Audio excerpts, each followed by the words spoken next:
Hi, my name is Aaron Ford. Hi, my name is Nina Nova. Hi, I'm Lori Lee. And you're listening to Sticky Note Conversations with Erika Washington. Hey y'all, I'm Erika Washington. And so what happened was we were not clear enough that when that Brown versus Board of Education decision was enacted, yeah, we'll let your kids come to school. But you know what we did not do was peel back the layers of all of those things. When Black people win, when that win trickles all the way down to Black folks, everybody gets a piece of that pie. I am so shocked by the system. And why aren't you screaming like your hair is on fire? The clarity was, I'm running for governor. The trepidation was, oh boy, I'm running for governor. Think about it. If our founding documents all say that we're a more perfect union, that we are always striving towards a more perfect union, then we should do that. The Sticky Notes is for anyone who enjoys a good conversation. Sticky Note Conversations with Erika Washington. Hey there, Sticky Note listeners. This is your host, Erika Washington. And as we're still in our replay era, I thought it was time we'd bring back a conversation that is really near and dear to me. Earlier this summer, I had the opportunity to sit down with a dear friend. She's a community stakeholder here and someone who gives the best hugs and always knows exactly when you need one. I'm talking about Dr. Tiffany Tyler Garner. She is many things, but most recently, she's an author. And she wrote the book, The Journey Inward, 4 Seasons of Reflection for Deep Healing and Transformation. And this book is a diary. It's a diary about her life, but also a diary for us, a place for us to jot down what we're thinking, what we're feeling, and have some really quiet moments of reflection. And this felt like a great time to reflect because the world feels so small. At the same time, it feels so big and so vast, and our problems are engulfing us sometimes. And I think this is a great time for us to reflect on what we're thankful for, what we're grateful for, and what we can do better. What better time than as the temperatures are cooling and we're gathering indoors with our friends and family, but to be grateful and to really think about how we can come together for our entire community and save ourselves. I hope you enjoyed this conversation as much as I did. And once again, thanks for listening. Well, as I said, I got pushed out the nest. I got pushed out. It was like, this what you about to do. No, you will not be the last woman on earth with the Jerry curl. It wasn't a Jerry curl, though. You gotta. It was just a curly fro. Yeah. Sticky notes on the fly. You're listening to Sticky Note Conversations with Erika Washington. Way below acceptable. Way below acceptable. On this week's episode, I am not the folks that was in my parents' relationships. I'm just a product of it. Why had I allowed what I perceive as being shameful for them to be internalized as I am ashamed? Way below acceptable. Hey, Sticky Note Conversation listeners. This is your host, Erika Washington. And I had the pleasure to sit down and have one of the most cathartic conversations I've ever had with Dr. Tiffany Tyler Garner, who is a professional in workforce development and a staunch community advocate. She's written her first book, The Journey Inward, 4 Seasons of Reflection. It's a book meant to be a year-long journey of healing and self-reflection. The conversation was so good, it actually continued for hours after we hit stop on the recorder. So I truly hope you enjoyed this conversation as much as we did. And thanks for listening. My friend wrote a book. That's so exciting. So I want to start by first saying thank you for coming to hang out and in this little hotel room as we're doing these conversations, because I've been doing Sticky Notes for a while as an audio podcast, but trying to do some video and all of that in just different places that I am. So this is a start. I mean, we're in Vegas, but, starting with Vegas and, you know, me doing certain things, certain conferences, that sort of thing. And so then we're hoping to be able to go on the road with it. So other conferences that I go to, that I meet people at, that we can, you know, have some in-depth conversations about the work that they're doing and the life that they lead and all of that. But really want to start here in Vegas because, you know, this is home and always will be a home for me. And also thinking about the people that I've gotten to know over the course of the almost 17 years that I've been in Vegas. And you are one of those people. And I can't even remember when we met. And I saw, because I was trying to remember as I was thinking about some stuff we're going to talk about. And I was like, we're just going to talk about whatever. But I really was trying to remember when we met. And I cannot recall. But the earliest memory I have of you, I think would have been maybe at Nevada Partners. Maybe it was one of the gathering lunches or what have you. At the bistro. Yep. And I always call it the Black People Meeting, the Friday Black People Meeting.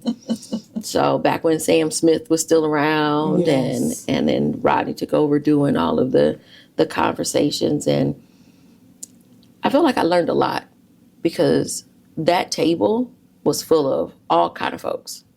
Elders and young folks and folks who've been, you know, doing stuff in Vegas for a long time, like yourself, and then other folks who were newer, like me. And we would just have some really interesting conversations. I'll tell you, I do remember our first time. It was at a gathering, over a gathering, a great discussion over a meal. And I distinctly remember experiencing you as graceful, polished, very articulate, but with an uncommon resilience. You were there parenting your daughters. You were doing journalism, and you were just making it work. So the fact that you are heading Make It Work now, and that you not only through your advocacy center the experiences of women that look like me, but you were walking it out even before you took the helm of that organization, is something that for me, gives me a pride about knowing you. And so I was honored that you would ask me to come here to share today, especially after sharing that level of vulnerability in the book. But as I think about who you've been in this community, in your journey, and to see your daughters now and them really be okay in their skin in ways that it takes decades for women to be okay and aware of their gifts and strengths and the ways in which they can impact the world. So every time you talk, I always feel sort of bashful. I feel like because you speak from the heart, and I know you mean what you say, but you don't hear it very often, or at least that hasn't been my experience, and it hasn't been my experience. It wasn't the experience that I had growing up, right? And so, but it is something that I wanted to give my children. And so you saying, you know, I was making it work for Make It Work, and I was, because I think probably when we met, I didn't have a car.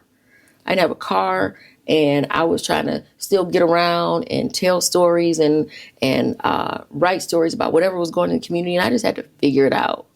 And it was hard because Vegas is not a place to not have a car. Yes. It is not a pedestrian-friendly town. It is not a public transportation-friendly town.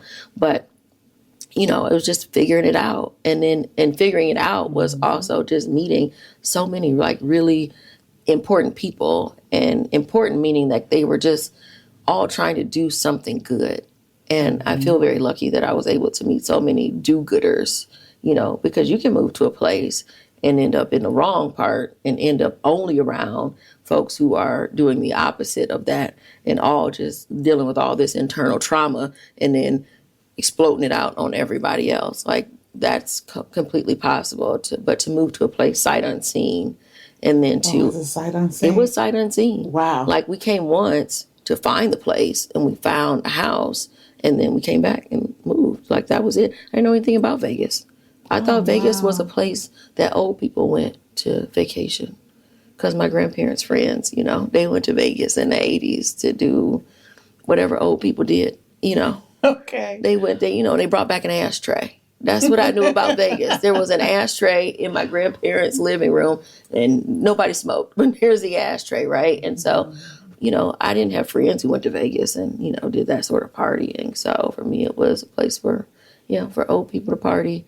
And I came here and I was like, well, it's bright and shiny and sunny, so it should be all right. You made a life here. I did. And then you pivoted from that to helping others have a life, which is one thing that I most respect about you. Even as I think about some of those early memories, I remember you living in this bungalow downtown. A little greenhouse. Yeah, we named it Sala Salou. Okay. I named the house Sala Salou. I remember that, and I remember your girls peering from the door as you came home, and I just thought the lessons that they are getting about womanhood and resilience are the things that you could easily teach. It's the thing that you got to live that people are going to be able to apply it, and you were doing that. And if there was a commercial for Never Let Them See You Sweat, girl, that has been and is you. And so you make it seem seamless, but as another woman that has walked some of those same paths, I know it isn't, and that it comes with a weight. A heavy weight. A very heavy weight. So is that why you decided to write a book? Because of the weights that you've carried? Or yes. where did the idea come from that you were going to write a book? And I want to say, as we're doing this, because this is a podcast, and we do want to make sure we have a commercial here, that folks, you can buy The Journey Inward, 4 seasons of reflections for deep healing and transformation by the one and only Dr. Tiffany Tyler Garner, PhD. Right there. You can buy the book. So, but when did you decide that you wanted to write a book? I didn't decide to write a book. What I really decided at the top of last year was that I was tired. I was tired of carrying around the weight of so many things for decades and trying things and never really feeling better about what was happening to me or around me. And so at the beginning of last year, I had the gift of going to this group that a woman in our community held called a Women's Processing and Purpose Group, where she opened up with this exercise and asked everyone to define what is it to process? What is processing? And there were 2 definitions that really stood out for me. Someone noted that when something is processed, it's changed or transformed. And that also to process is to really get to resolution. And I thought to myself, I have spent most of my life carrying around stuff that hasn't changed and that I haven't gotten any resolve about.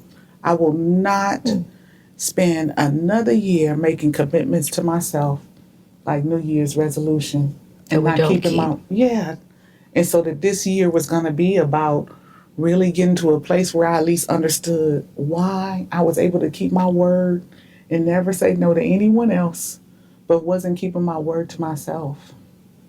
And over the course of this past year, really began unpacking things and discovered that there were things that I was carrying around that had nothing to do with me. Also, including a duty to feel like I had to respond to every challenge or problem presented or observed. I feel like that's something that, if that's a woman's affliction or a Black woman's affliction, and I mean, I can only say as a Black woman that I had that affliction, and I know other Black women who have that same affliction. Like, what is that we feel like we can't say no? Like, why? And because I wonder sometimes when you talk about like what I've done for my children and how I've been able to show up for them, in a lot of good ways. But I also know that I've probably showed them generational trauma, and I know I've shown them, things that I see in myself that, I have to stop myself like, oh, my grandma used to do that. I really, that's not something I really need to pass on. But sometimes it feels like, because we do it automatically without even thinking about it. It's like breathing. But so we have to be so intentional about it. And that's hard. But why do you think that we do these things to ourselves? A few things at play. One, I am mindful of the ways that we are still midwifing and nursewifing. literally nurturing other people's children, nurturing other people's vision or projects, and often with very little return. And that was foundational to our initial journey here in this country. So I'm not surprised that literally centuries later, there we are showing up with free labor, in labor, and laboring. And oftentimes in ways that leave us last on the list or never hitting it. And as I think about even some of the narratives we have around being a strong Black woman, or, hey, we know that this country has been saved on the backs of women or as a result of their advocacy, the ways in which our identity is reinforced for burning out ourselves. It's hard to escape it. And in some instances, when we do advocate for ourselves, we're told all these ugly things like, well, you know, if you don't agree with that, you angry. Yeah. You know, you are angry black woman. And you know, if you cry about that you being weak, you need to put your big girl's panties on. And you know, if you essentially not pretending, if you are have the audacity to say enough is enough, that there must be something wrong with you, or maybe you are not suited in some way if you try to bring anything more than diplomacy to this relationship that is off balance and has been for centuries. The magical Negro. Yeah. And so we went from literally being bred to meet everyone else's needs to still being bred in some way to center everyone else's needs over our own. And whether it's the ways in which we subscribe to there's got to be a big mama and it should be you, or if you are not here to meet my pleasures or needs, then you are doing too much. All these subtle ways in which we literally allow ourselves to be trained to be and do what everyone else needs and never supported to find ourselves, to identify what we need, and then to protect or defend that. I can't see much difference between that and the ways in which we are called to every fight. Yeah. Even if at the end of it, there are no spoils for us. That the only thing that is spoiled are our relationships in our homes or with our children, because we've been out fighting for everybody else all day. And we come home to children who say, but why don't you see I need you to fight for me? Yeah. Or why don't you see that I need you to fight for you so that I'll know how to fight for me? I think it's those things that perpetuate that. And I absolutely believe there are places that we need to own. So part of this work over the last year was about owning that.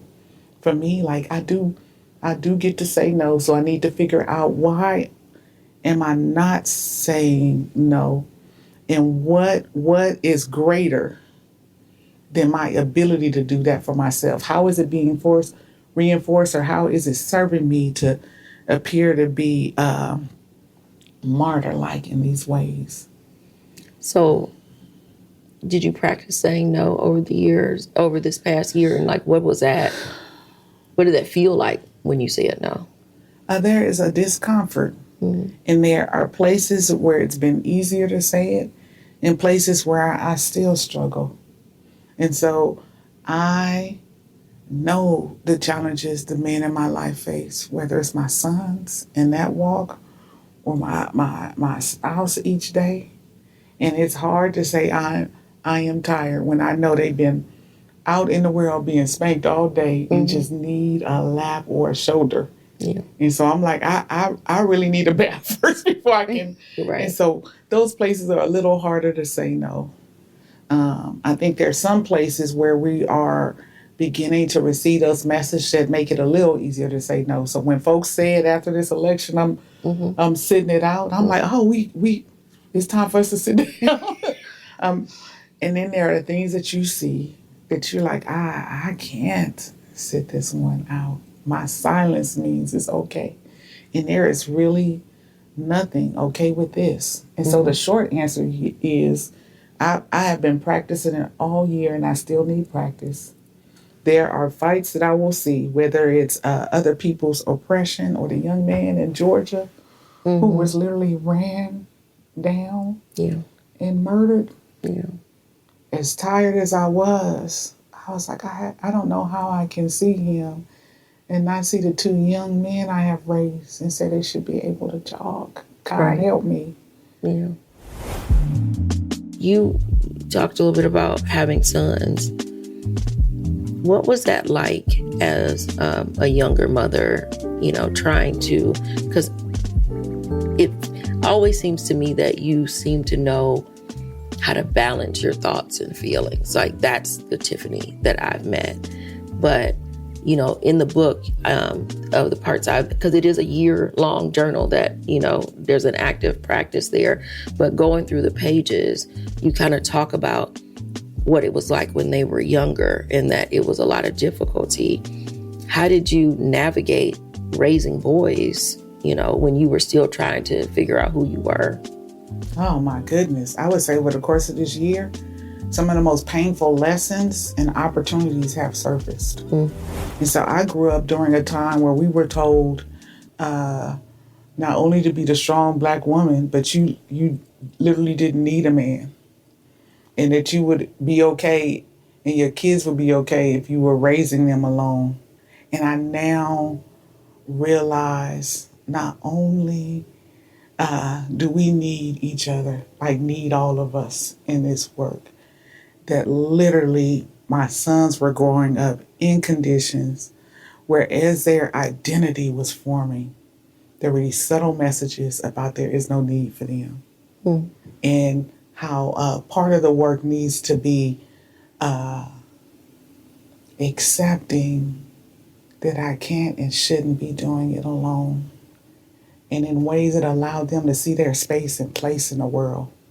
I will tell you that over the course of this past year, my eldest son, for the first time since my divorce, relocated to California where his father lives and was living with his father. And within 30 days, both of them called me to say, oh my gosh, I can't believe how much we are alike. We are finishing each other's sentences. And I can't believe the ways in which we see the world similarly. And I thought, I have spent nearly 3 decades trying to parent out of him just who he was in terms of his personality. Because it was in his DNA, because that's his daddy's child. And that's okay. Like literally, genetically, part of your identity or personality is aligned with his. And so the ways in which they are much less risk averse or have a natural entrepreneurial spirit is I think about all the times I was trying to get him to behave as opposed to empower him to be the entrepreneur he was. It reminded me of several instances where I got those calls as their mother and thought, can't you see I'm just trying to keep a roof over our head? Why is the school calling again today? And it would be for things like your son was selling your leftover chicken legs at school. And I'm thinking, do you know that was supposed to be dinner tonight? Right. What would possess you to take the leftovers out of this house and sell it? Or, hey, your son gathered $1 from every student and then had Domino's deliver pizza and then charged them each for $5 a slice. And I'm going, oh my gosh, in Los Angeles, in this time, are you already on track to maybe be selling some things later? Yeah. That's going to take your... So you went a different route in your head, not a route of he's an entrepreneur that was getting seeded angel funding so that he could then, resell at a profit. Your mind went more negative just because of like the stresses around and that sort of thing. And now I can go, oh my gosh, his father came here on an education visa, actually has an MBA, 2 other degrees. And when I met his father, he had a taxi cab franchise. So he has been in business for himself for over 60 years now. The fact that our son has been flirting with business since second grade is not, oh my gosh, I need to keep him out of jail. He'll be selling something else in a decade from now. But rather, how might I have been able to give them something else, like a clear sense that they are okay, and that I don't have to manage some of the stereotypes that were out there about where they might end up.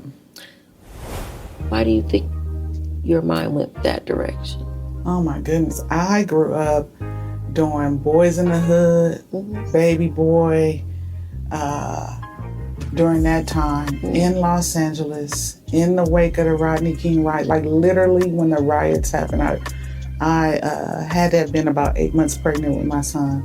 And so at the time that I grew up, there were these very strong, dominant images about what it was to be a male of African American descent in that community, even though they ran counter to who their father's narrative. He was actually from Nigeria. I remember being 6 months pregnant with our oldest son, driving down Crenshaw with him. They were attempting to pull him over. He literally gets out of the car like, "Why are you harassing me?" They say, "Get down on the ground," and he scoffs and says, "Get down on the ground in all my white." He had on this white traditional African garb, and I am literally about to pass out. I'm like, "You are going to have both of us murdered." Right. But you could not tell his father that he wasn't not only capable, but more than capable and even superior. So even the complexity of they're not going to stop and ask you if you are Nigerian or African American. Yeah, they don't care. Yeah. The time that I grew up in was one where there was a particular narrative being pushed in the community. And so, of course, wanting more for them and worrying about the possibilities, like literally growing up in a community where you were seeing young men big demise by gang violence and other things, couldn't help but worry. Yeah. And now I wish that I had the space to, and this is something we all face. I had the space and resources to concentrate on the top of the pyramid. So, Maslow's hierarchy of needs, where they're like, if you were worried about food, shelter, and water, you never get to things like actualization, like who do I want to be? Yeah. How do I want to impact the world? What do I want my legacy to be? That's what keeps us in a poverty mindset, though. It feels, to me, like almost on purpose. I think about, in that same vein, I've talked about it before on the podcast, about my therapist reminding me of like any frustrations I talk about that I have with my children, and maybe how they're moving and how they're, taking on certain challenges or creating challenges for themselves that frustrate me. And she's like, well, but they have room to do that. And I'm like, well, I guess, but this could happen. Right. But that's what she made me realize, is that she's like, you've been in this fight or flight for so long. Like felt like you've not had choices. Like you've had to do this. Like it's, kill or be killed sort of situation. Like you're always in that survival mode, and they're not always in survival mode. So they have room to experiment, to try, to like, I want to do this or I want to do that, and not have a whole plan, because they also have a safety net. I am still always a safety net to a certain degree, right, or where I can be. But they scare me with sometimes the things that they decide to do, but also they need that space so that they're not at the bottom of the pyramid and thinking that way. Because it's always the point, right, that our children are doing so much better than we are, and that they're not having to repeat the things, because otherwise we're never making progress if our offspring has to start where we started. But giving them that space also in a world that I don't recognize or know how to live in is completely scary. Yeah. And I don't know, I told her, I said, I had my children, natural, besides a C-section. And I was like, I think I want an epidural now. Like, they're making me nervous. I would like have my epidural now, because, it's hard, because they're young adults. You got to let them do the thing. and you're just kind of over here. You can't be like, you know what, don't do that. You need to sit in the house. I want you to come home and sit in the house. Yes. I talk about that in the book. One of my reflections was realizing that there are some things that I got to choose, and there's some that I don't get to choose. Like I got to choose when I was going to be a parent, but I don't get to choose when they're going to make me a grandmother. Or I didn't get to choose and shouldn't be able to choose who they decide to marry or spend the rest of their life with. I kind of want to make that choice. I know. You do, right? And then there was that arranged marriage thing. You know, I watched the Indian Matchmaker. I'm like, this is not a bad idea. Yeah. Well, I will say this. At some point, though, I realized that I had been given the talk my whole life and was still giving it. Talking, and probably so loud that they could not even hear their own thoughts. That literally I had fostered a world where they probably spent most of their time in fear because I did. And that at some point, shouldn't we had a freedom to do more than just fear living? And so that can be an interesting journey. Yeah. Not only empowering them, but watching them get to practice. Like I remember during this last election cycle, specifically hearing Michelle Obama say, well, we don't get to fail for it. And I thought, I have been managing the worst case scenario most of our lives. And shouldn't they have the gift of some other scenarios? And how might my life change if I wasn't always managing snake eyes or the worst of the possibilities for them? And if I would have them fully realize who they are as the incredible men they are, will that happen if the only thing that I've taught them to manage is fear and not how to find their hopes or realize their dreams for themselves? Yeah, because I guess you can't grow without making mistakes and learning from them. That's the practice. Yeah. But it's still scary to watch them do it. I mean, it's scary for ourselves too, but Sticky Note Conversations with Erika Washington. Hi, my name is Aaron Ford. Hi, my name is Nina Nova. Hi, I'm Lori Lee. And you're listening to Sticky Note Conversations with Erika Washington. Hey y'all, I'm Erika Washington, a host, creator, and executive producer of Sticky Note Conversations. My life, my mind, is always running way too fast. So I jot down thoughts, questions about life, wish lists, goals, all on sticky notes. One sticky note was this podcast.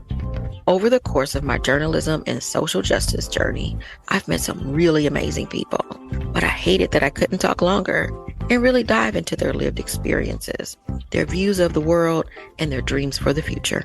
Sticky Note Conversation is for anyone who enjoys a really good conversation. Sticky Note Conversations with Erika Washington. So when you were writing the book, and well, let's go back to when you took this class and talking about, you know, all the steps you needed to do, what else was involved in I guess uncovering, you know, some of the things that you've been holding in or holding back?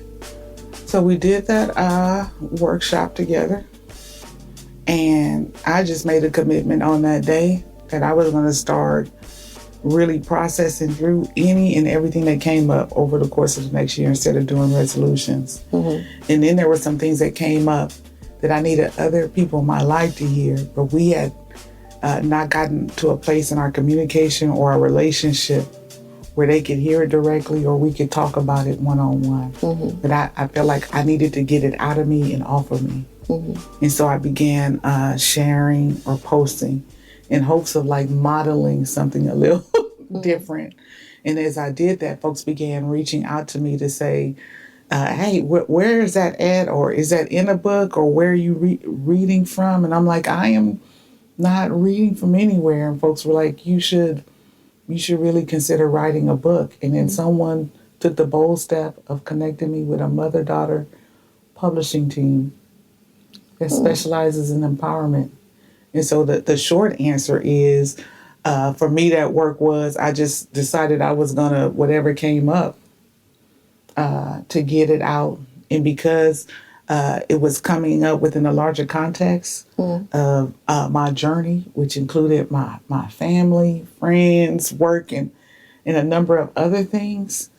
And because I felt like I had an opportunity to say all the things that I had never made time to say to my son, so that if there was any wisdom they could glean from it, if it was put out somewhere and read, that they could pick that up. Because maybe there's some things that I still haven't had the courage to say, like, I realize that there are things that I try to choose for you that are really your choices. Right. Because of the choices I made, or some of those things. And so it was really a commitment to purging, releasing, and sometimes assigning things. Like one of the epiphanies that came out of it for me was that I had been making decisions about my relationships based on some relationships I was never in.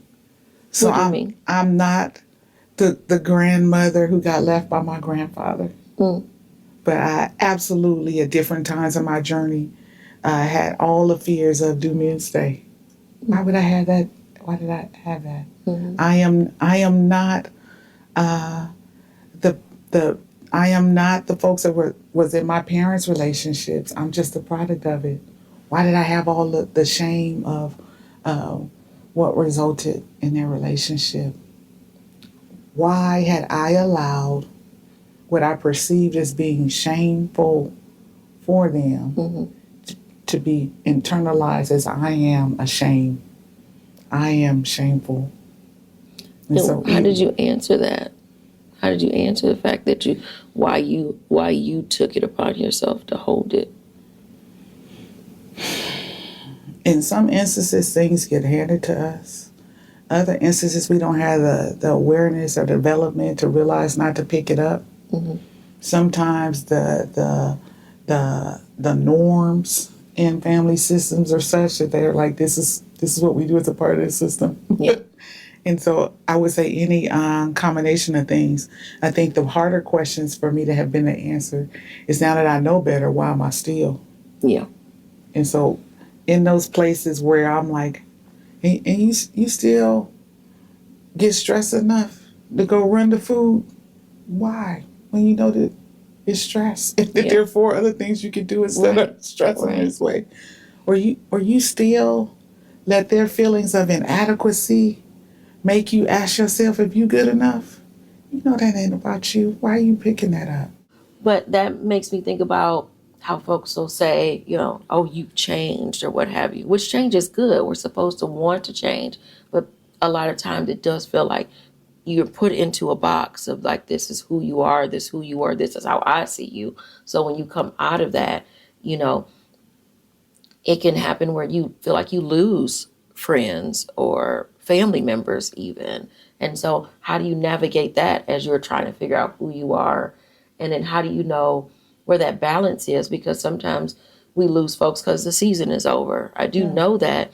But other times it's like trying to know that you're self-aware enough that you're doing the right thing for yourself and that you're going in the right path. And so losing people is okay. And other times, people go off and people fall away because that person's a jerk, right? And so, I don't know, sometimes it's like, I feel like I'm self-aware, but I want to know that I am actually self-aware, and that even when I'm thinking about myself and what's good for myself, that I'm not pushing people away.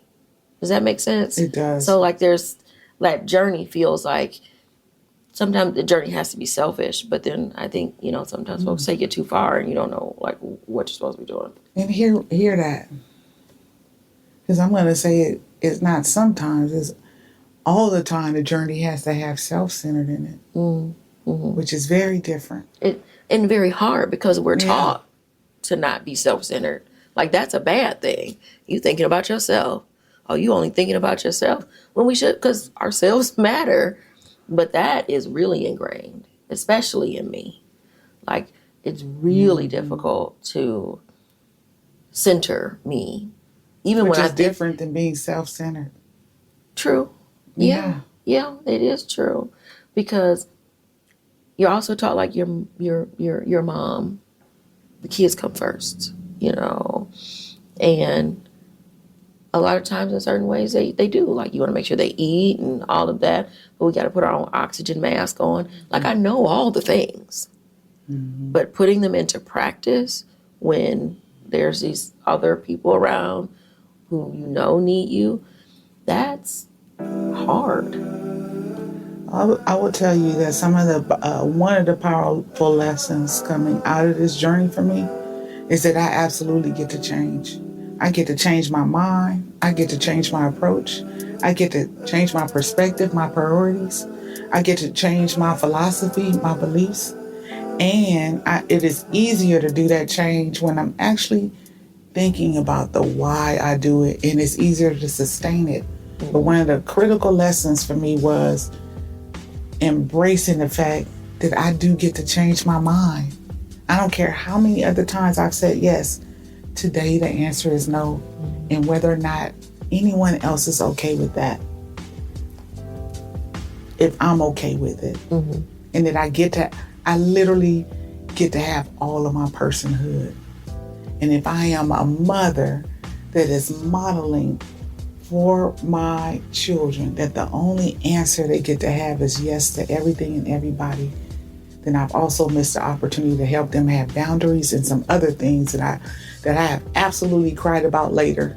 Yeah. By modeling for them that the only answer is to bend over backwards. And so there's of course I can say all these things in hindsight as a mother of a 32 and a 29-year-old. Yeah. Like, make sure you do this. It is different when they're 5. Yeah, it is different. The other piece is being comfortable that you did what you knew to do the best you could at any given moment. So this notion of going back and beating myself up over and over again for using the only tools I had at the time, I'm like, I'm over that. I'm over Monday morning quarterbacking, especially 4 decades later. Yeah. After some of because you'll hold on to things like the shoulda, coulda, wouldas, and all of that, and I think about something you said to me that it wasn't even really the words; it was the moment that you just sort of pulled me inside, and you were just like, "I see you, and I see that you are okay, and no matter what has happened to you, that you are okay." And I've seen it, and I've been there, and we can hide behind it, or we can feel ashamed about whatever has happened in our life, but everything is not about us. And it took me a long time to come to that conclusion that something somebody else does to you doesn't reflect on you so much, because that's how I held it. Yeah. Because I looked at myself as being smart and knowing how to prioritize and being able to see people and see their full selves. And then it's like, oh, I missed something here. Like I missed a whole other side of somebody who then hurt me. And then I was like, well, what did I do wrong? And not so much in that sense, because, I'd heard people say that before, that they blame themselves. And I was like, oh, they made me do it or whatever. I didn't feel that. I felt like, but though that I welcomed it or made it seem like it was okay. And I couldn't figure that out. I couldn't figure it out. And so then I didn't know how to talk about it. And I didn't know what to do with that. And so not knowing what to do with both physical and mental and emotional injury to yourself by somebody who said that they cared, I didn't know how to wrap my head around it. Mm-hmm. And so I certainly didn't know how to wrap my head around it and then have a conversation about it. So, with you, I didn't feel like I had to have a conversation because it was just what it was. And that was very helpful to me. And I want to say thank you for you for that moment, because it was a lot. I so appreciate that, and thank you for sharing that. And as someone in that moment with you, I want to say to you, let me say it this way. Another thing that came out of this year journey for me was that I was going to stop owning the way that others abused me as a result of their choices and decisions. And that not only did I not need to own it, that I was going to stop apologizing for it and start walking around in shame for doing the things that I should have reasonably done. It's reasonable for me to believe and want to trust you. Yeah. It's reasonable for me to open myself up to you loving me and it being safe. It is reasonable for me to extend my trust and loyalty and to move forward in faith and to stand in this relationship with a confidence that says we are married and I am here. That you didn't have the capacity or the skill or whatever was showing up for you, your trauma, and then you made a choice that injured me, I'm no longer going to take responsibility for you showing up as you did. And I'm also not going to continue to be in prison or punishing myself for your inability to manage this gift you were giving in this relationship. And so from that perspective, there is nothing for me to apologize for. And I'm going to stop walking around like it's my fault. And I'm going to stop trying to have a reason or excuse for you doing what you did. I don't know why. Right. It's not. It's not my responsibility. Right. To explain it. Yeah. To figure it out. I don't need to psychoanalyze you. So you're right. I don't have anything to say to others about what you chose to do. And if there is someone that doesn't understand why I would protect myself or love me or had the courage to say, no, this is where the boundary is, or not, or I will not do this, then even there, it's not the relationship for me. Because someone who is at a place where they are really committed to me being okay and me being safe would need an explanation for why I said no to that behavior, those choices, or a relationship where that's consistently happening. Right. And so really getting clear about that. I will no longer take responsibility for the person that sexually abused me and molested me. And I don't care what family member it was. I will no longer take ownership for that. I will no longer take ownership for the husband that didn't know not to hit me in anger or to call me out my name or to financially abuse me by deciding when he would be a provider based on how he was feeling about it. Especially as someone who shows up every day, even on the days when I don't feel like it. And so for me to even have to explain to someone, I decided to be in relationship with someone who I do share values with. That should be understandable. So if I will go to work when I don't feel like it, or I will manage my diplomacy even when I feel like it, then I should be in relationship with someone that is like-minded, right? And so there shouldn't be an explanation needed for that. But I have absolutely spent, oh my goodness, I would say 11 years in my first marriage, wanting my kids to have a father so much because I was raised by my mother that I absolutely allowed myself to work around, make excuses for any number of things. And I'm now at a place where I can say it's okay that our capacity and needs were a mismatch. Yeah. And so some of the things that I needed, like the ability for us to disagree without being physically afraid. Right. It's okay. And so I can even release you but walk around in shame anymore for it, or keep making myself somehow responsible for any part of it. I'm not going to do that. Yeah, because I don't know any, or haven't heard of any abusers walking around in shame, in that way. It always feels like there is an excuse or a reason for, whatever physical or mental or emotional abuse that someone does to someone. And so they're never asked the question, well, why did you do it? It's always, why did you stay? Or why did you allow it? Or, why didn't you just, leave? Or why did you hit back? Or whatever it was. That the question is always directed at the person that it is inflicted upon.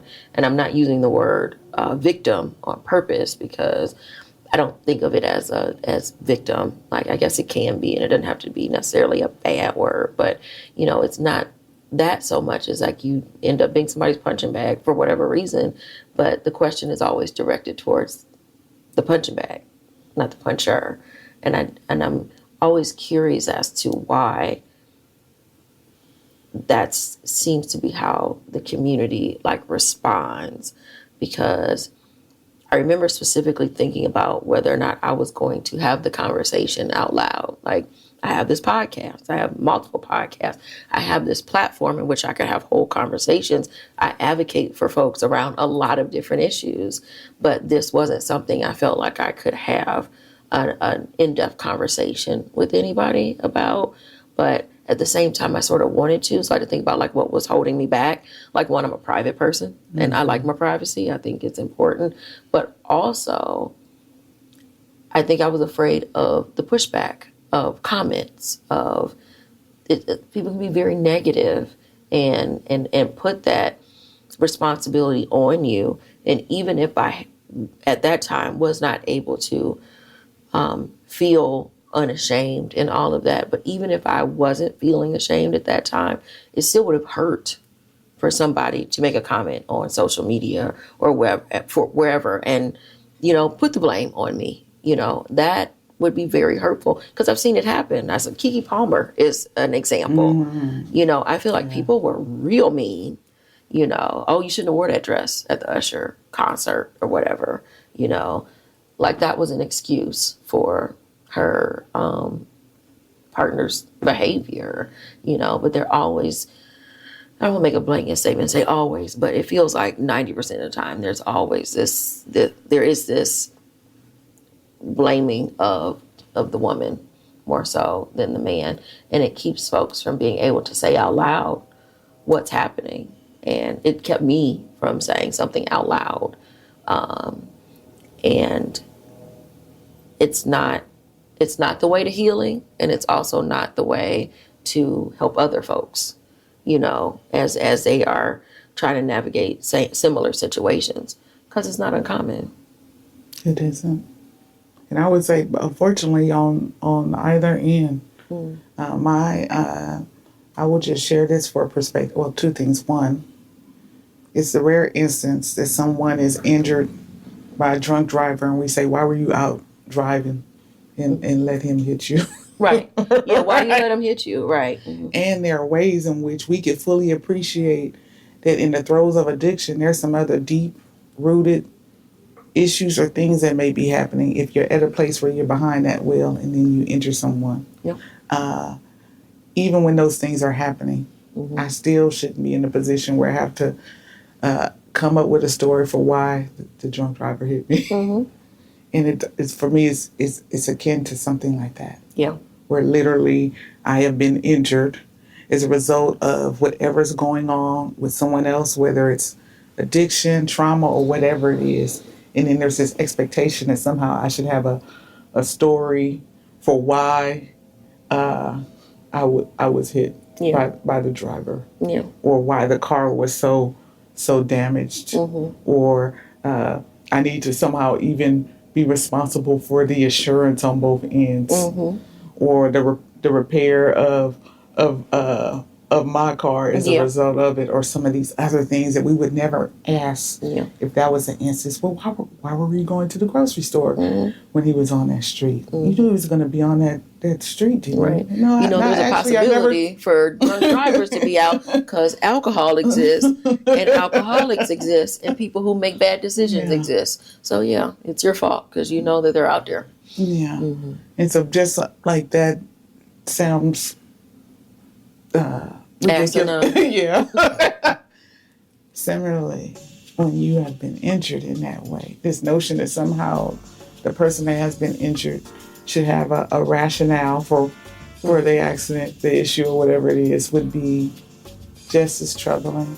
I also want to say transparently that my grandparents had a very turbulent relationship. And I mean turbulent to the point where she almost dismembered him. Like dismembered his finger. And there are these stories as a part of our family narrative of in her second or final marriage, her literally him coming home in the middle of the night after being out drinking and hanging out, infidelity, jumping from behind the kitchen door and stabbing him with an ice pick. And so the narrative was our grandmother didn't put up with anything, and he was, men are out there and they don't honor you, they're out cheating. And my grandparents had 6 children together, and so each of his children lament his absence in their life. As a mother now of sons, I can say if my son was in a marriage where they've gotten to the point where she has stabbed him and nearly dismembered him, I don't know if I would be saying to either one of them, stay for the children. Right. And so there are even ways in which we talk about these things that don't support anyone to get the help or to do the work needed in those instances. And I will say that I have seen where there is, as people are trying to understand why these things happen, sometimes they're asking why to the wrong person. Yeah. And that is something that we have to manage, unfortunately. And you know what, let me back up and say, it's not something we have to manage, but there's a temptation to. And so that part of it, some of the healing or work is, I'm not going to manage that. I'm not going to manage to explain why this person chose what they were chosen. I don't have a whole lot of conversation about it in the first place, but I feel like, therapy and journaling and conversations, like all of that is something that I did. But then there was this all of a sudden a point where I had this aha moment that I was just like, oh, no, I actually, you know what? I don't have to think about this all the time. Like, I don't have to let it like loom over me in this way. Like, it always felt like it was this thing in the room. Like domestic violence is just sitting right over there, right? Because it's something I got to pass by. It's something that it's because, there's protection orders and there's, lawyers and there's all these things and you're still thinking about it because, you're unpacking stuff, right? And so, and I was always forward thinking about cameras in the house and, protection and all of that. But it came down to it. And I think another aha moment I had is that honestly, like, what he wanted was like to control me in a way where then he could have whatever this upper hand is that he wanted to have. And I feel like to a certain degree, it was still there because even though he wasn't there, even though marriage wasn't still there, nothing is there, it was still like there because it was still being thought about.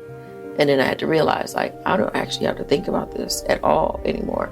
I don't have to walk around afraid. I ain't afraid of you, because also I think, and once I got past the point of feeling bad about myself and feeling sorry for myself and, feeling stupid, and I realized, oh, but I'm not. because I am all those things. I am loving and I am nice and I do care and I do want people to have nice things and, you know, realize that someone's a gold digger and they just want to have access to things that you have. And I'm open and willing to give people access to certain things. I wasn't stupid. I wasn't that stupid. You know, I might have been, you know, a little, I don't even know what the word is, but I wasn't stupid because what's mine is mine. And I protected myself financially. I protected my children financially. Like, I'm also a Capricorn. So what you're not about to do, what you don't mess with is my money, right? Like, you're not going to make me I've been financially unstable. Like, I've been financially unstable because of what life was throwing at me and what I couldn't play catch up on. And so when I got to a point where I was in control and I was able to save and I was able to understand how credit worked and I was able to like have things and I was able to buy a house, ain't nobody gonna take it from me now. Like, I worked too hard for it. Like, this is mine. And when I'm ready to get rid of it, it's where I want it to go. Like, I control that narrative. So I had to realize that I also controlled that narrative about my emotions as well. But I think what sort of, what I'm afraid of now or have trepidation about now that I'm hoping that your book might help me with is not carrying that baggage into anything new when that time comes, because there's that space of being cautious because that's important.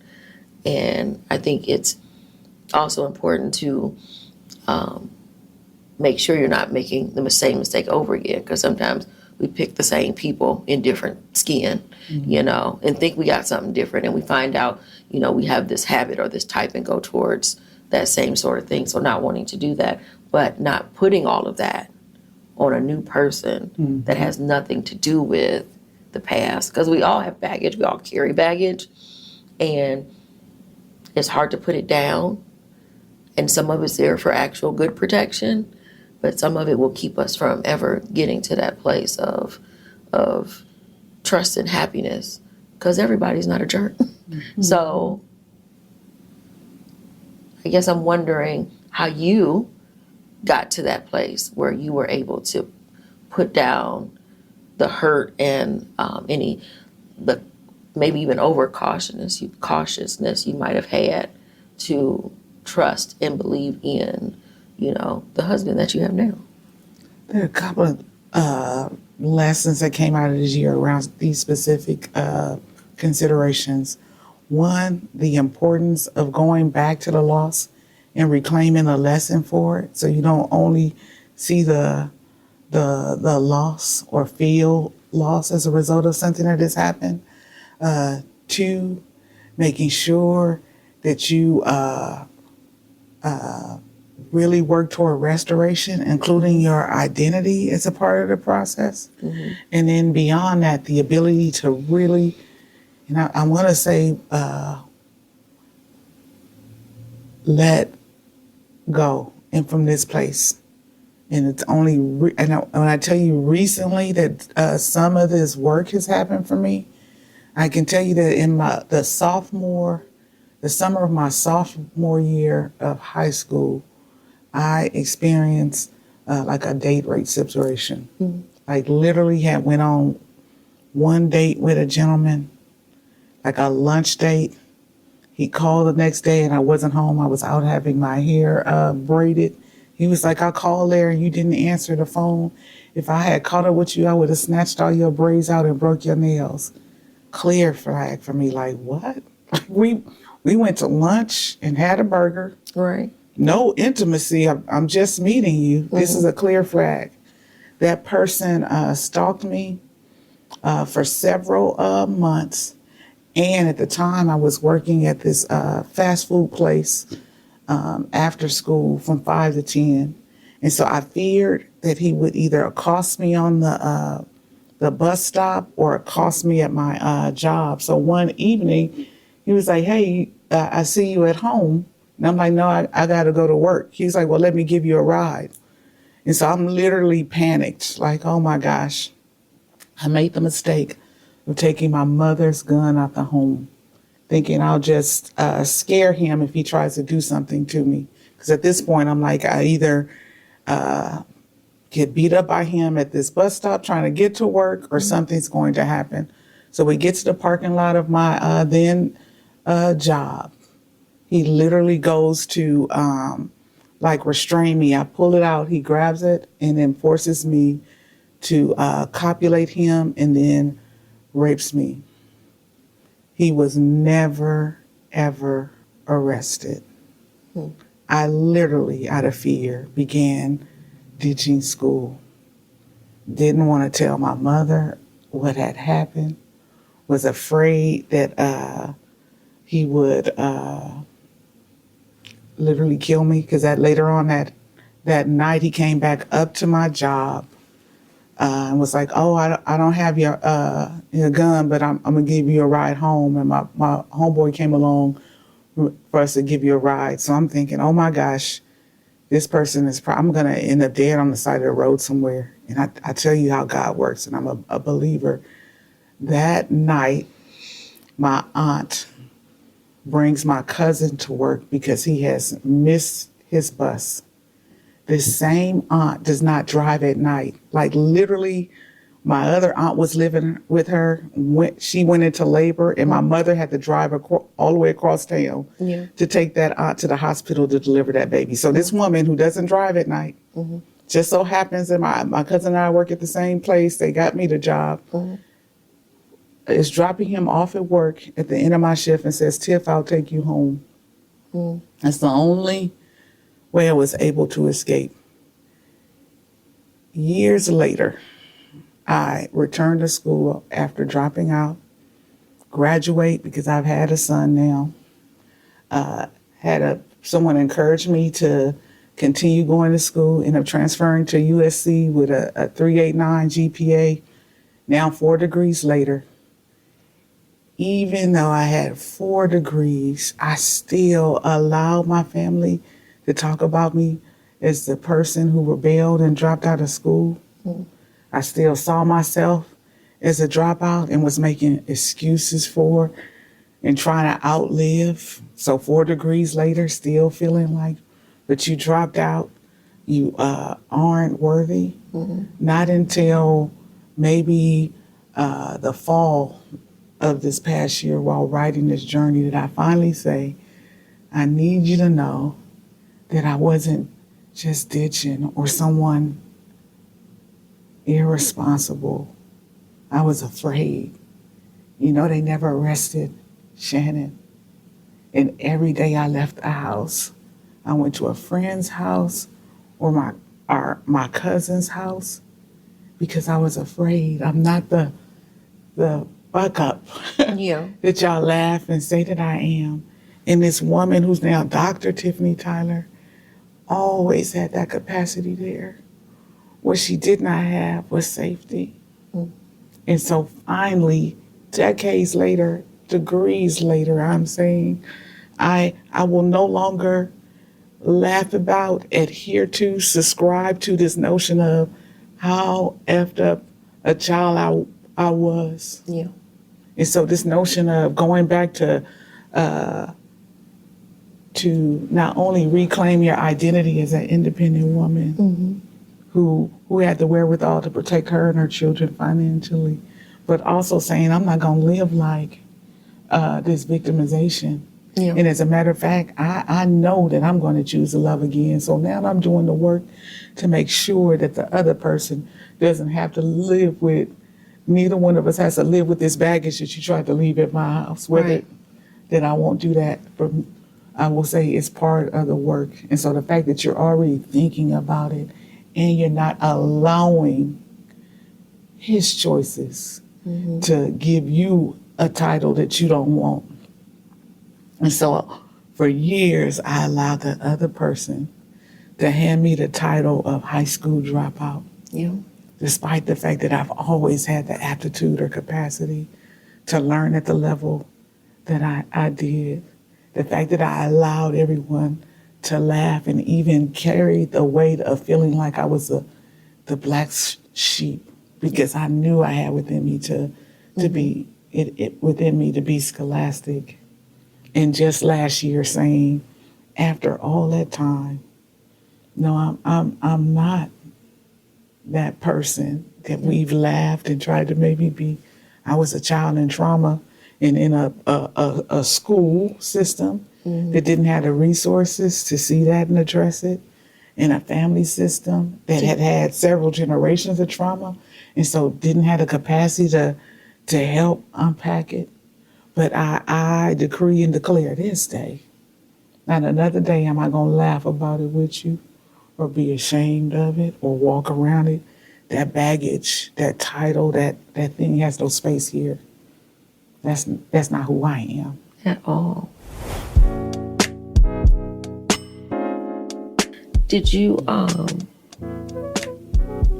after that happened, did you tell your mother? Did she know? Everybody knew? Because I was in counseling, working through having been molested by my uncle. And I told the therapist, and the therapist called my mom, was like, you need to go pick up Tiffany from work. So I went back to work, continued working and everything else, and was like, she needs to have a conversation with you. Unfortunately, my mom had moved to California when I was 10 months old. Her and my aunt were roommates, and someone broke into their place at gunpoint and violated them. And so it literally brought up all that trauma, and in particular the piece of, I never wanted to see one of my children experience that, and I could not keep my daughter safe. Safe from my own brother, and now safe from whoever this stranger was. And so if you can imagine the compounding of that kind of trauma in a family system, and we're talking about, when I say one of the most resilient,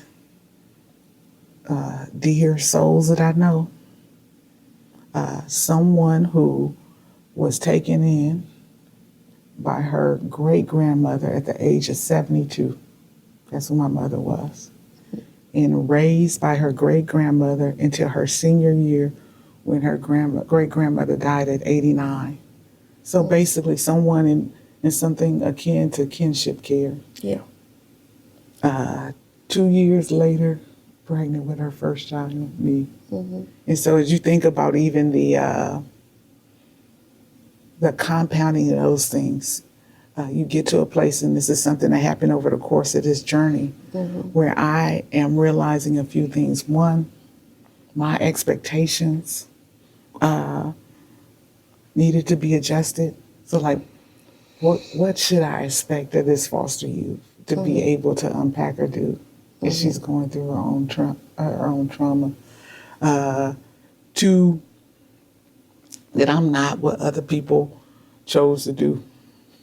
It's so important when you think about our parents. I just had a conversation, and I think by the time people see this conversation, that conversation will have aired with my good friends like my brother, Derek, about his mother passing. And we were talking about what life is like as orphans and all of that now. And you know, I did not have a close relationship with my mother. Like, we had a very segmented relationship for a lot of reasons. And she had a lot of trauma and a lot of pain that she carried that I never really understood because she didn't talk about it. But I know, some of it, I know it was there. And I spent a lot of time being frustrated with her because, like, you're not a good mom. You don't love me, that sort of thing. And I realized that she wasn't maternal. And she wasn't meant to be a mother. Like, that wasn't really her calling. So she had very little tools to work with. And I think when it comes to being a child, you see your parent as your parent. You don't see them as a human being. You don't see them as a human being with their own journey and their own past life and everything, that their fears and all of that. There's this high expectation because they're supposed to know all the things. They're supposed to be able to do the things, whatever. And so I had that. Standard of perfectionism. It's so high. And I'm sure my children have some of the same thing for me, because sometimes I think about it and I'm like, dang, y'all, Like, you know, not only am I doing the best that I can, how great I must be really doing it. Right. This is where I started. Exactly. I'm like, you don't know where we could be, like, because they don't know anything about my life growing up in that way. I'm not talking. Right. I'm not talking. I'm, for the first time, and that's so, and it's so hard to, it's so hard. And that's part of it, I think, even making an excuse that's so hard to do for me to sit down and tell my children things that, you know, it's hard for me to open my mouth and say, but at the same time, I am asking for them to see me as a whole human being, but I'm not giving my whole self, because also you think, oh, well, they're kids and, you know, they don't need to know this. But then that's repeating behavior, you know, of the past. But what made me think about you talking about your mother and her past traumas and how things must have affected her, and you're trying to tell her about what's affecting you, but then her not being able to be there the way you might need her to be there because she's got this.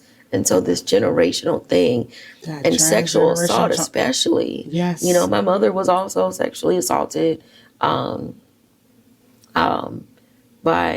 a group of people. And I know this story because when she told me in a very like angry way. Like, she didn't like sit me down and tell me this happened. She said it in a way that I think probably the only way it could come out of her mouth. And it scared me, you know. And I think she was also partly trying to scare me because she was like, I don't want you to be out in the streets, going places and doing things. And she's telling me this thing had happened to her, but I didn't know what to do with it. Because I was young. I was early high school. I didn't know what to do with this information. And it's always just sort of sat with me because I don't know if she ever was able to unpack that and do anything with it. So then here I am trying to unpack for me. And then how much do I explain to my children about what happened? Do you tell them everything, you know, so that they have all this information? Or which is part of the challenge because they're being told something. Yeah.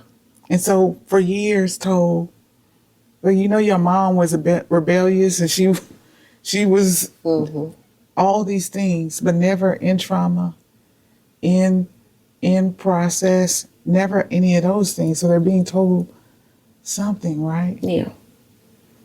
Yeah. Because I can say the same thing about my grandmother. You know, my grandmother had her first child at 14.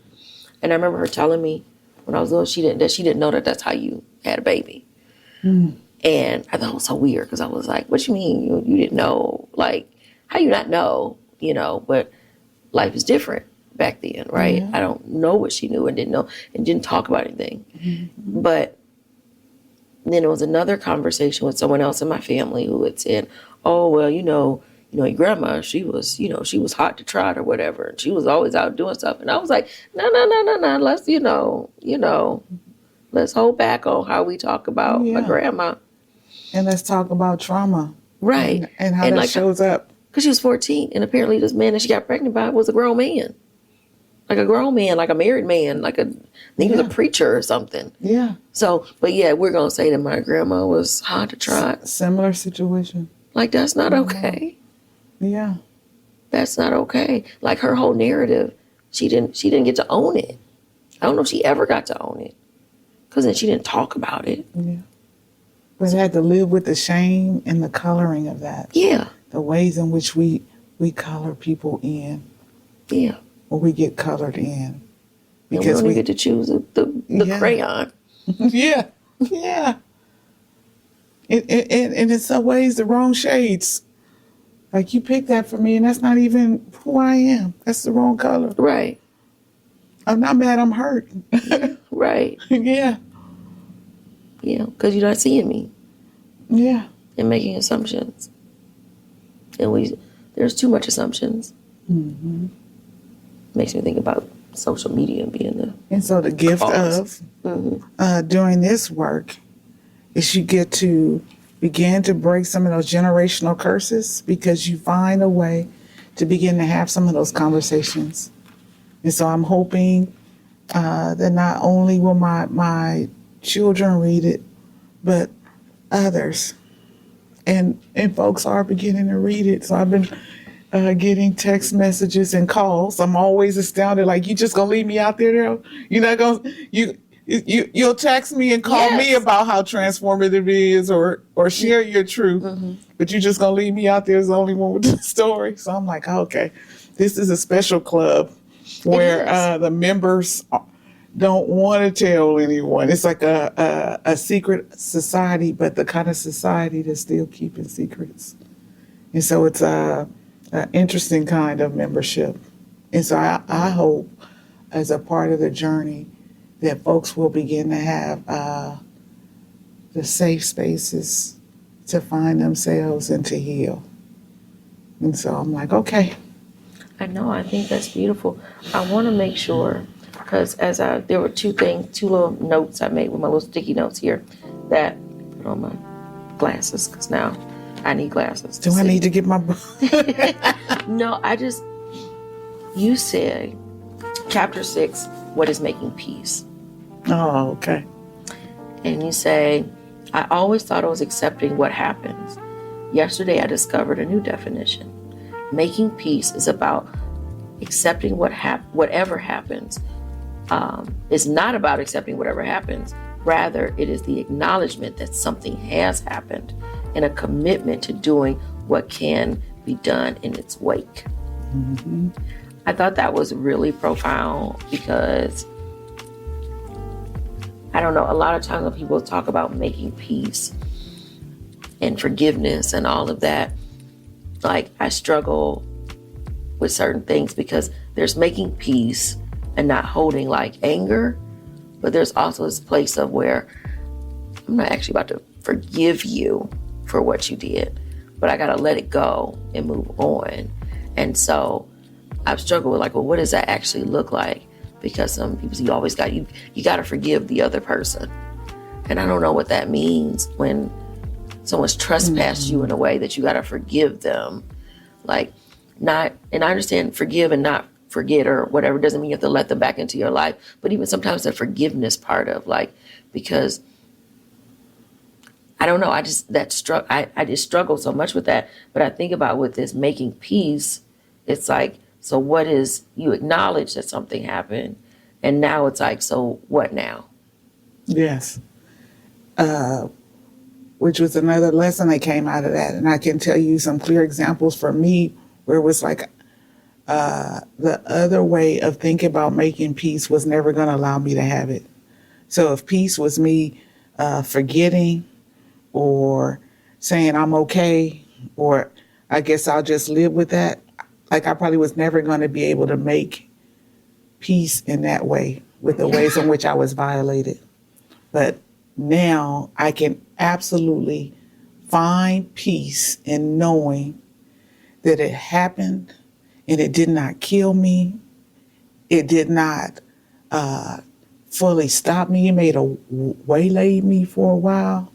And if there are some things that I get to have and claim, that it may have even tried to stand in the way of me having. Mm-hmm. And so my ability to experience intimacy with my husband, like, hey, the persons that violated me in that way don't get to have that anymore. So that's the piece I'm gonna make.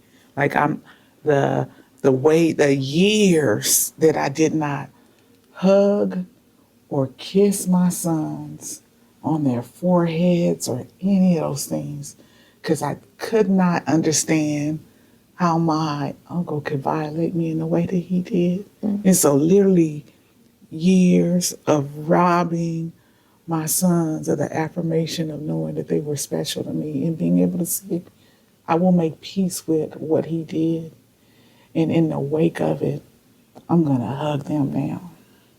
I'm going to kiss them on their forehead, as grown as they are, and let them know that they are beautiful or special, or that I love and adore them, because I don't have to wonder about where my limit is, because he didn't have any. I know where my limit is. Also, this notion of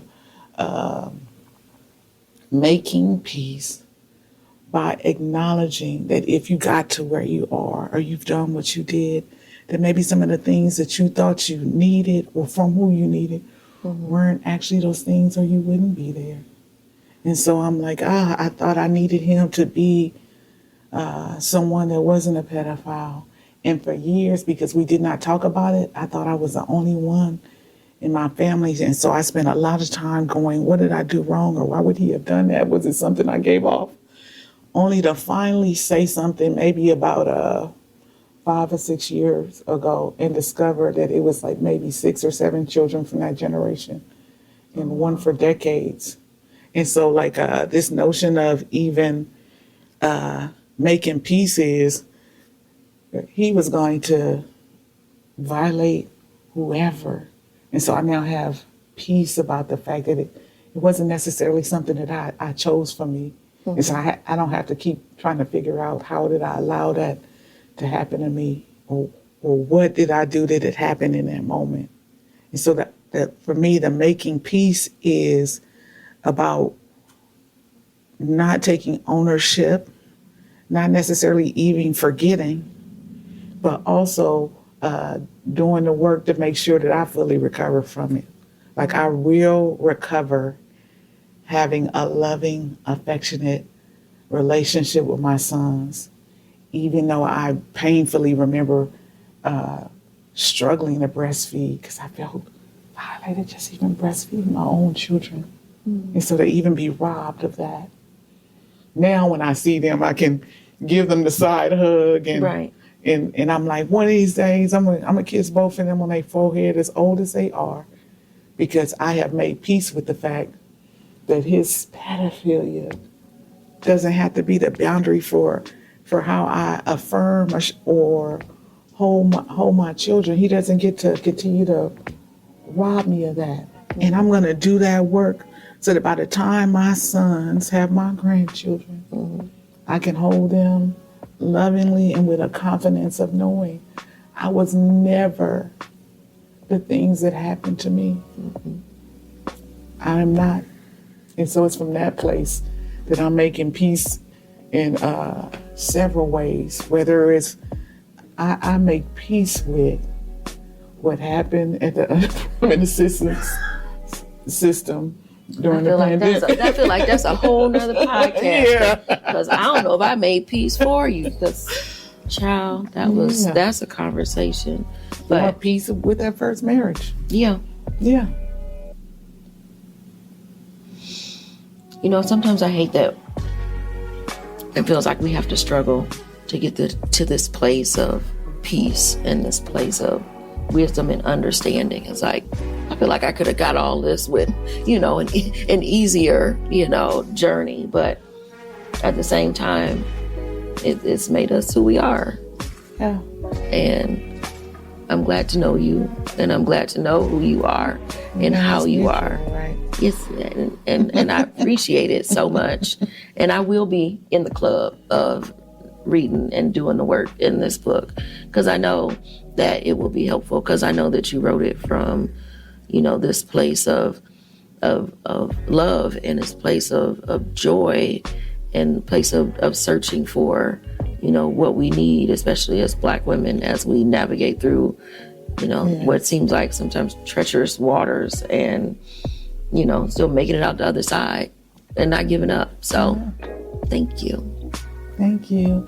And I'm so glad you came. Thank you for having me, and thank you for sharing your story. Thank you for listening. Acknowledging our shared memberships. Yeah. Some of these clubs, they kind of suck, but the company's nice. But they get to have some of the best members, even though it's the worst club. Amen. Yes. Thank you. Love you. Love you too.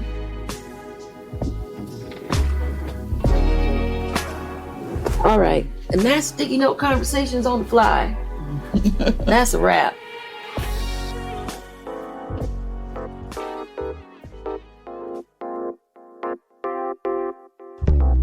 Thanks for listening to Sticky Note Conversations with Erika Washington. Hosted and executively produced by Erika Washington, with editing by Black Gypsy LLC and Simone Endres. Special thanks to KUNV 91.5 in Las Vegas. This show is powered by Make It Work Nevada, a project of Tides Advocacy. And a special thank you to Grove GT Teague and Eno Savad, who made our new theme song, Way Below Acceptable.